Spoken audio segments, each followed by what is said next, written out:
আসসালামু আলাইকুম ওয়া রাহমাতুল্লাহি তাআলা ওয়া বারাকাতুহু। তো আজ আলহামদুলিল্লাহ আমাদের চতুর্থতম ক্লাস শুরু হচ্ছে। তো ইতিপূর্বে আমরা দ্বিতীয় ক্লাসে যেমন দেখেছি যে কোন অক্ষরটি কত রকম হবে, তো আজও চতুর্থ ক্লাসে সেই একই যে অক্ষরগুলো যেমনভাবে আর কি দেখিয়েছিলাম সেই অক্ষরগুলো দ্বিতীয়বার আবারও তেমনভাবে দেখাবো।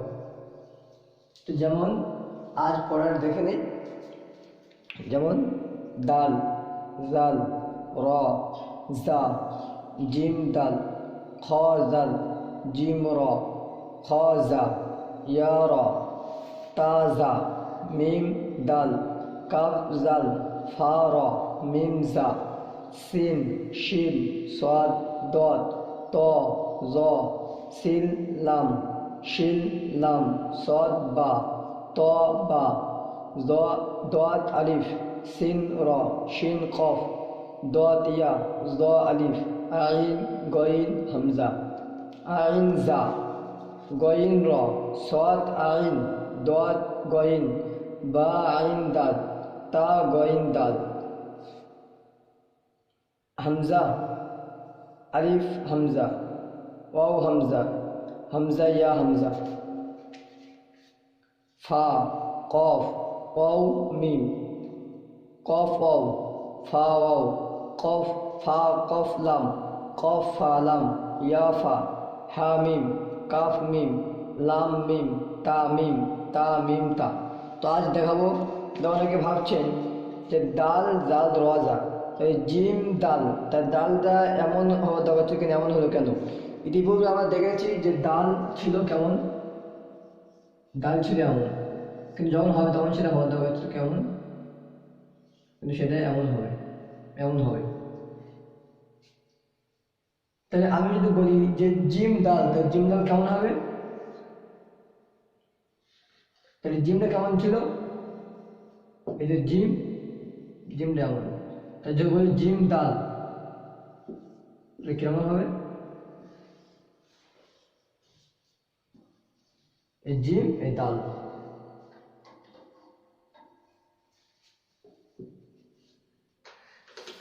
তাই বলি জিম জাল, তাহলে এই যে জিম আছে, যদি এরকম একটা নোকটা দিয়ে দেয় তখন সে হয়ে যাবে কি জিম জাল। জিম র, কেন হবে? রটা হবে জিম র, রটা নিচের দিক দিয়ে হয় জিম র। এবং যদি রয়ের উপর আমি নোকটা দিই তখন সে জিম জা।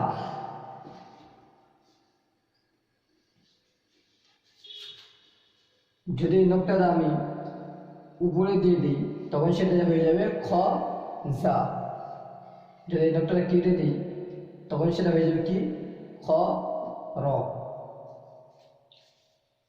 এবং যদি আমি এই দাগটা কেটে দিই, দিয়ে নিচে দু নোকটা দিই তখন সেটা হয়ে যাবে কি ইয়া র, কারণ ইয়ার নিচে দু নোকটা, তাহলে র হয়ে গেল, ইয়া হয়ে গেল, ইয়ার পরে এটা র। যদি র উপরে নোকটা দিই তখন সেটা হয়ে যাবে কি র জা।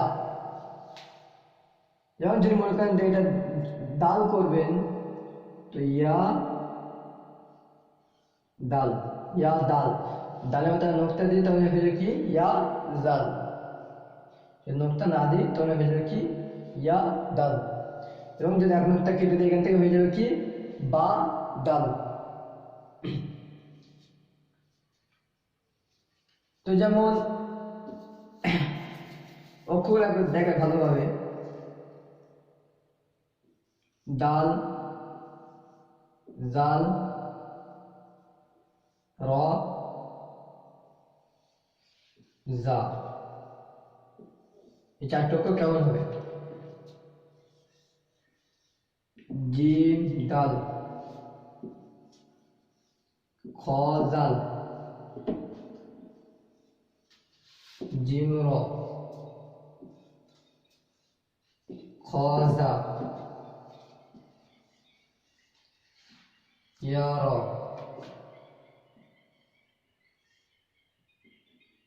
তা জা, মিম দাল, কাফ জাল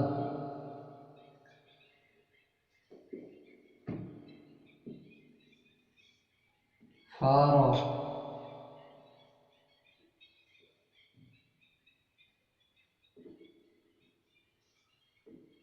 মিম জা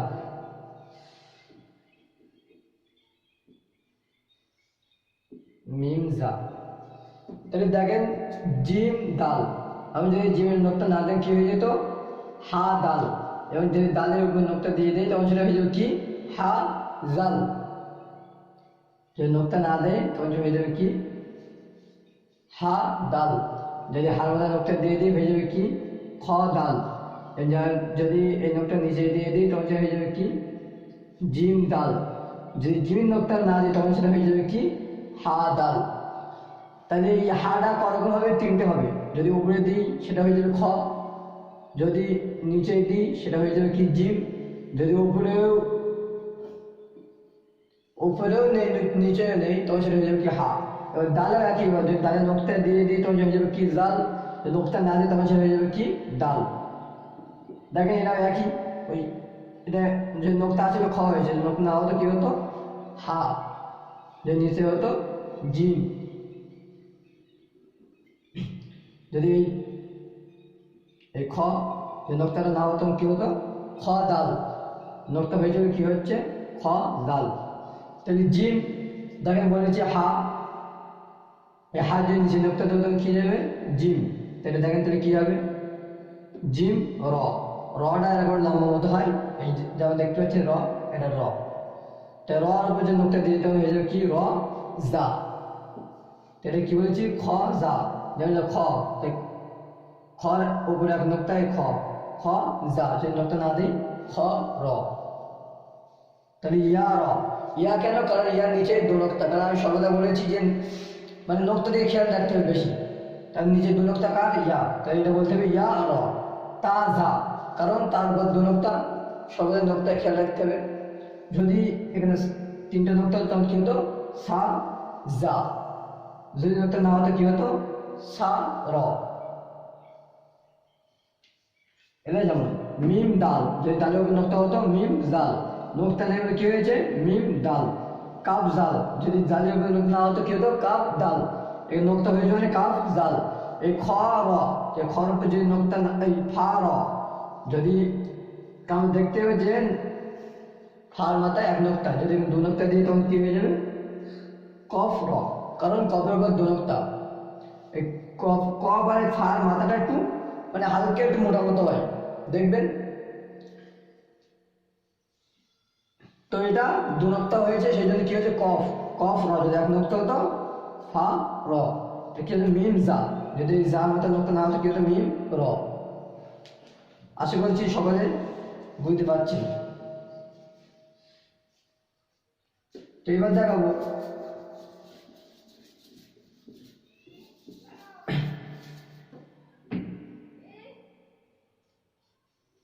সিন শিন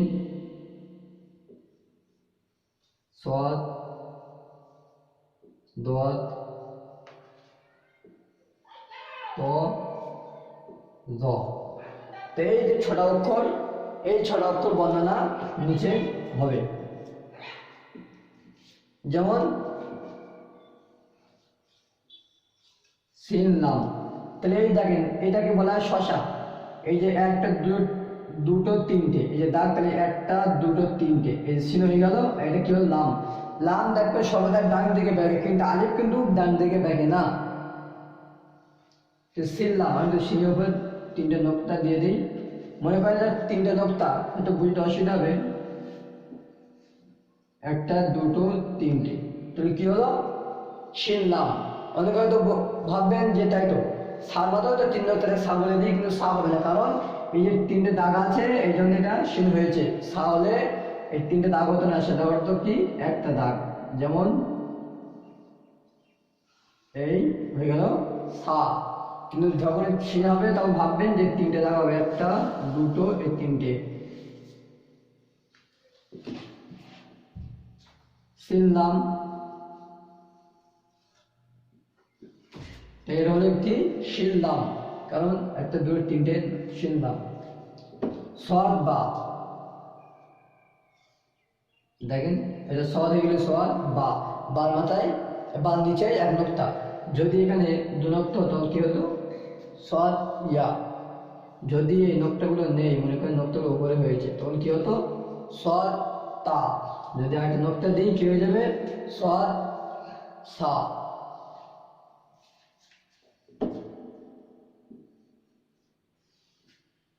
তো বা, আর বার নিচে এক নোক্তা,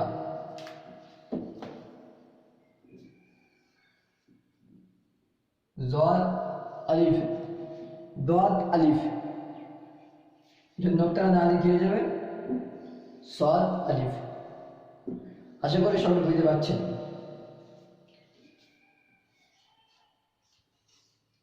সিন র, যদি র মানে নোক্তা দিয়ে কি হয়ে যাবে সিন জা। মানে অনেকে ভাববেন যে তাই তো জাল হতে পারতো, কিন্তু কি বলেছি আগে বলেছি যে জালটা এমন লম্বা হয় না, জালটা কেমন হয়, জালটা এই এমন হয়, এমন এই জাল সিন জাল, এই রটা কেমন হবে সিন র।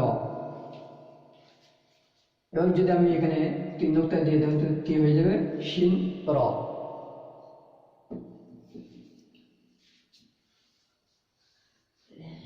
দোয়া দিয়া, অনেকে ভাববেন তার ইয়ার নিচে দু নোক্তা, কিন্তু ইয়ার নিচে নোক্তা কখন আসতে পারে কখন নাও আসতে পারে। আমি যখন দিয়ে দিই তো দোয়া দিয়া, নোক্তা নাও দিই তো এটা ভাবতে হবে যে দোয়া দিয়া। জ আলিফ, কারণ জ মাথায় এক নোক্তা, যদি এটা নোক্তা না দিই তখন আমি যাবো কি ত আলিফ।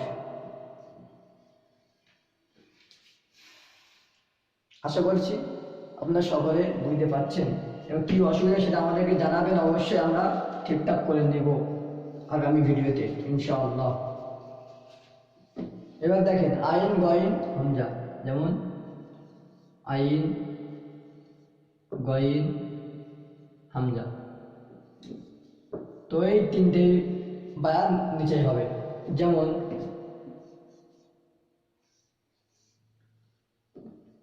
আইন জা, এই যে আইন এই আইন এই আইন জা, আর যে নোক্তাটা মুছে দিই তাহলে কি হয়ে যাবে আইন র। যদি এখানে দিয়ে দিই আইনি উপরে আইন, আইনি নোক্তা হয় না, গয়নি মাথা এক নোক্তা হয়, তাহলে এই যে নোক্তা দিয়ে তাহলে কি হবে গইন র, র মাথা নোক্তা দিয়ে তাহলে হয়ে যাবে কি গইন জা।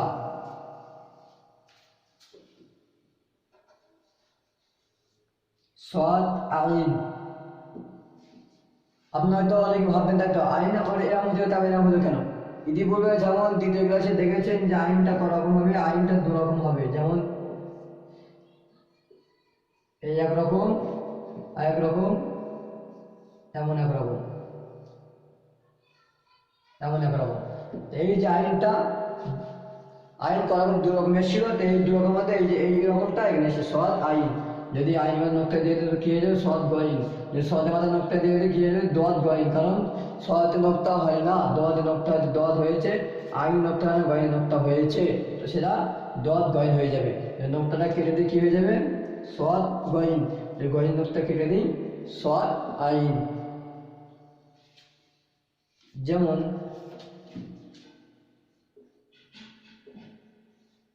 এটা কি হবে বা নিচে এক নোক্তা বা আইন, তাহলে এই যে আইনটা এসছে এই আইন এটা কি হবে দাল, যদি দালের মাথা এক নোক্তা দিয়ে দিই কি হবে দাল, তো বা আইন দাল ছিল, দালের মাথা দিয়ে দিয়েছি সেজন্য কি হবে দাল হয়েছে, তো বা দু নোক্তা কেটে দিই দাল হবে বা আইন দাল, যদি এই নোক্তাটা উপরে দিয়ে দিই তখন সেটা কি হয়ে যাবে তা, কারণ তার উপর দু নোক্তা তা আইন দাল, যদি এখানে একটা নোক্তা দিয়ে দিই কি সা আইন দাল।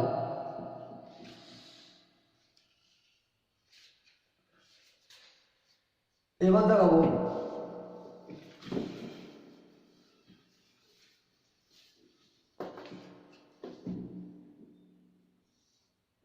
হা কফ ও মিম, তাই ফার লম্বা হয়, ফার উপরে এক নোক্তা, কফের গোল হয়, কফের উপর দু নোক্তা, অ খালি মিম খালি। তো এবার যদি বলি যে আমি, বুঝতে পারছেন এই অ অ আর এই যে এই মাথায় দু নোক্তা, এর মধ্যে দেখেন দু নোক্তা কার, দু নোক্তা কফ, তাহলে কফ অ। হয়তো অনেকে ভাবতে পারেন যে তাও হতে পারতো, কিন্তু তাহলে কি এরকম হতো, তাহলে এরকম পেলেন হতো তাও, কিন্তু এখানে পেলেন আসেনি, এখানে এরকম একটা দাগ মতো সেরকম একটা পুটলির মতো হয়ে তারপরে হবে। তো কি হলো, কফ অ, একটা একর দেই ফা অ।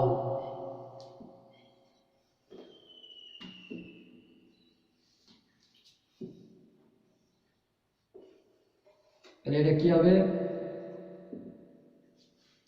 কফ ফালাম, কারণ কফের উপর দু নোক্তা, কফ, ফার মধ্যে এক নোক্তা, ফা, লামের উপর লাম খালি, কফ ফালাম।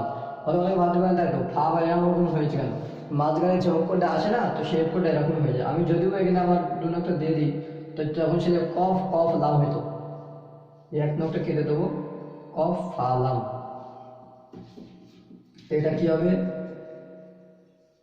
হা মিম। আমি যদি হার মধ্যে নোক্তা দিয়ে দিই, খ মিম, যে নোক্তাটা নিচে দিয়ে দিই, তখন এটা কি, জিম মিম। আশা করি সকলে বুঝতে পারছি, কারণ জিম কেমন বলেছিলাম, যে জিম এমন হবে হয়ে এমন, তাহলে কি হলো, জিমের অন্য রূপে জিম এমন হবে, যদি জিম নিচে নোক্তা না থাকে হা হবে, যদি নোক্তা একটা উপরে থাকে খ হবে, নোক্তার নিচে থাকে হয়ে যাবে জিম। তো এই জিমটা এখানে এসে তো জিম মিম, এটা কি হবে, লাম মিম। কারণ লাম ডান দিকে ঘোরে আর আলিফ ডান দিকে ঘোরে না। এটা কেমন হবে, তা মিম তা, তা মিম তা, তাই তার উপর দু নোক্তা তা মিম, তার উপর দু নোক্তা তা মিম, তা মিম তা। যদি এখানে আরেকটা নোক্তা দিয়ে দিই সা মিম, এখানে যদি আরেকটা নোক্তা দিয়ে দিই সা মিম সা, নোক্তা কেটে নিই কি হবে, সা মিম তা। যদি নোক্তাটা নিচে দিই তাহলে হবে কি, সা মিম বা। আশা করি সকলে বুঝতে পারছেন। তো আজ এই যে আমাদেরকে আলিফ থেকে ইয়া অব্দি 28টা অক্ষর, তো 28টা অক্ষরের জন্য আমাদেরকে 18টা মাখরাজ শিখতে হয়। তো আমি আগে মাখরাজ শেখাইনি, আগে প্রথমবার হয়তো একটা দেখে গেছিলাম 12 নম্বরটা ভেরি ভেরি ইম্পর্টেন্ট, ওটা ওই জন্য দেখিয়েছিলাম। তো আজ আশা করি আমরা এক থেকে শুরু করব। তো মাখরাজ অবশ্যই আমাদের মানে 28টা অক্ষরের জন্য 18টা মাখরাজ অবশ্যই মুখস্থ করা দরকার, তাহলে আমাদের পড়াগুলো ভালো হবে। আর আপনাদের কি অসুবিধা সেটা অবশ্যই আমাদেরকে জানাবেন। তো আজ আমি একটা মাখরাজ শেখাবো, যেমন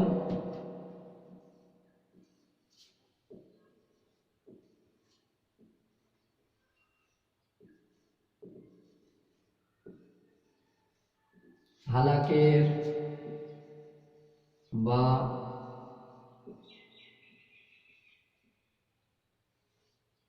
কণ্ঠ,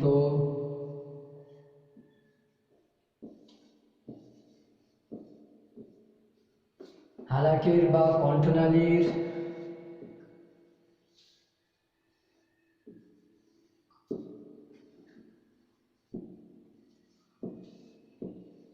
শুরু হতে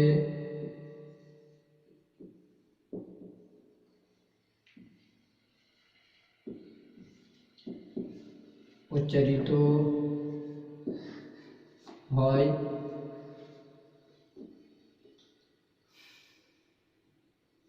হামজা হা। তো হালাকের বা কণ্ঠনালীর শুরু হতে উচ্চারিত হয় হামজা হা। তো কি বলেছি, হালাকের বা কণ্ঠনালীর শুরু হতে উচ্চারিত হয় হামজা হা। তো এইভাবে আমাদেরকে 18টা মাখরাজ মুখস্থ করতে হবে। তা আমি বেশি মুখস্থ করতে বলছি না, এই ক্লাসে প্রতিটা যেমন ক্লাস হবে একটা করে হবে ইনশাআল্লাহ। আশা করি সকলে আপনার মুখস্থ করবেন, এবং আপনারা সকলে যে দেখতে পাচ্ছেন যে বই থেকে আমি আপনাদেরকে ক্লাস শেখানোর চেষ্টা করছি, মানে আশা করি খুব অল্প সময় ইনশাআল্লাহ পড়াশোনা শিখতে পারবেন, খুবই কায়দা কাম সহ। দেখেন এই বইটা অবশ্যই আপনারা কিনে নেবেন, নুরানি কায়দা। তো আজ আমাদের ক্লাস এতে ইতি। ওয়া আখিরু দাওয়ানা আলহামদুলিল্লাহি রাব্বিল আলামিন।